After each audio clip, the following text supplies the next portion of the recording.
नमस्कार मित्रांनो, तुम्ही पाहता न्यूज महानायक. मी विकी देशेट्टीवार.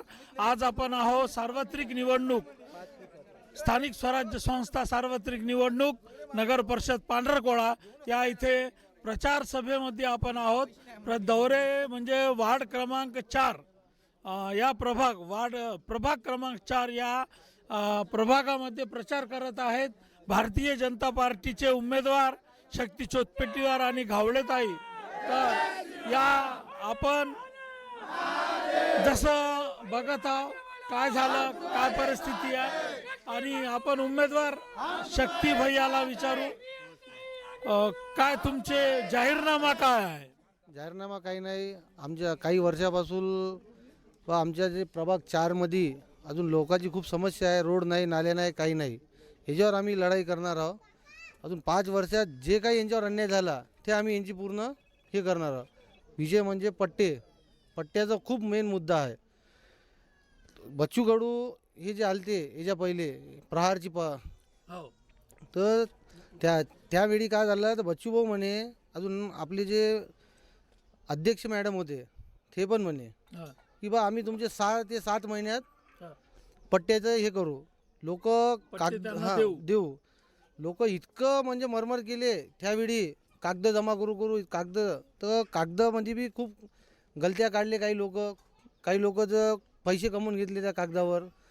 इथं नजूल गिजूल ऑफिसमध्ये 300 रुपये 400 रुपये फॉर्म, 500 रुपये फॉर्म, खूप लूटमार झाली. पण 6 महिन्याच्या अंदर त्यांनी पक्षच बदलून घेतले. पण डायरेक्ट प्रहारवरून डायरेक्ट बीजेपी मध्ये गेले. शिवसेना नाही बीजेपी मध्ये गेले. प्रहारमधून बीजेपी मध्ये गेले. आमचे देवाभाऊच्या माध्यमातून त्यांची आर्नीला हे झालं, पक्षप्रवेश झाला होता. त्याच्यानंतर काही नाही. आता जे आहे ते लोक दाखवतच आहे त्यांना. त्याच्यानंतर त्यांनी कशी का केले प्रवेश. आता शिवसेनेमध्ये आले प्रवेश 8 वर्षानंतर. म्हणजे हर 2 वर्षाले, हर 3 वर्षाले, 4 वर्ष जिधर माल मिल रहा उधर हम जा रहे.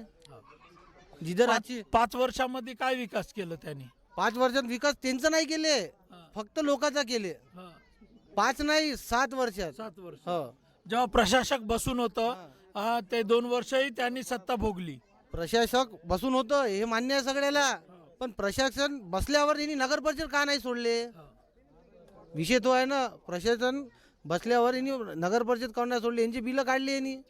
जेव्हा यांची बिलं काढू शकते प्रशासन बसल्यावर, मग यांचे कामं काऊन नाही केले सांगा ना. आज आमचे राजूभाऊ तोडसाम, सोनूभाऊ बोरुले यांनी गावात 2 ते 3 ट्रॅक्टर लावले. हर ट्रॅक्टरवर 3-3, 4-4 मजदूर. हे पुऱ्या गावाची सफाई केली. आणि ताई इथं घावडे ताई आहे, काय बोलणार? मला या लोकांसाठी यांच्या ज्या काही समस्या आहेत त्या सोडवायच्या आहे आणि त्यांच्यासाठी कार्य करायचं आहे. त्यासाठी मी या रिंगणात उतरली आणि त्यांच्यापर्यंत ज्या काही सोयी सुविधा नगरपालिकेकडून मिळतात, जसं पाण्याच्या काही ठिकाणी खूप मोठे प्रॉब्लेम आहे महिलांचे, ते सगळ्यात पहिले पाण्याचा आणि रस्ते हे आणि नाल्यांचं ड्रेनेज वगैरेचं जे आहे ते लवकरात लवकर, जर आम्ही जर सर्व पक्ष निवडून आलो तर पहिली सोय आम्ही त्यांची तेच करू. सर्वांना तेच सांगितलेलं आहे की तुम्ही कमळाला विजयी करा, तुमचे सर्व आशा अपेक्षा पूर्ण होतील. ह्या भागामध्ये घरकुल जसे घरं नाही आहे, लोकांना पक्के घरं नाही आहे, त्या संदर्भात हे पक्क्या घराचं भरपूर दिवसात सँक्शन झालं आहे, परंतु कसं ते आतापर्यंत टाळाटाळ चालू होतं, पण ते त्यांच्यापर्यंत पोचलं नाही. परंतु आता या लोकांचे घरपट्टे जर कमळ विजयी झाला तर ताबडतोबच घरपट्ट्याचं काम होईल आणि यांना सर्व लोकांना घरं मिळतील, पक्के घरं मिळतील. धन्यवाद ताई. आपण बघितलं भारतीय जनता पार्टीचे उमेदवार शक्ती चोटपेटीवार घावडेताई यांनी आपल्याला त्यांचा जाहीरनामा सांगितलेला आहे. बघत राहा न्यूज महानायक. धन्यवाद.